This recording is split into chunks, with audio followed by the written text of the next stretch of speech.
এটাকে এইভাবে শিলপাটায় ছেঁচে নিতে হবে, না হয় এরকম কোনো পুরানো পাত্র থাকলে তার মধ্যে নিয়ে এভাবে ছেঁচা দিয়ে নেবেন।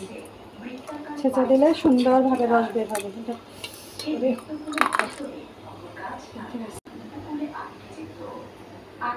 মরিচ চুলার মধ্যে ভাজা আমরা এটাকে গুঁড়া করে নিচ্ছি। এটা একটা পোড়া পোড়া স্বাদ আসবে। একটু ঝালটা বেশি দিতে হবে, কারণ একটু টকের পরিমাণটা অনেক বেশি। সাথে দিব আমরা বিট লবণ বা কালা নমক। বিট লবণ দিলাম,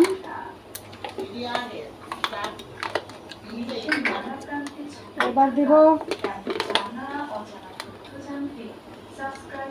সাদা লবণ। এবার আমরা এটাকে এভাবে মাখাবো।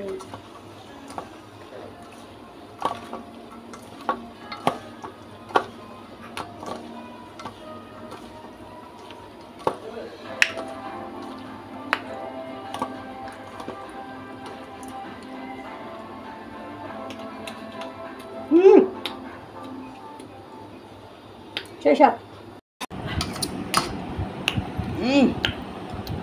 সেই টক টকটা ভাবলাম, রসনা আর বনা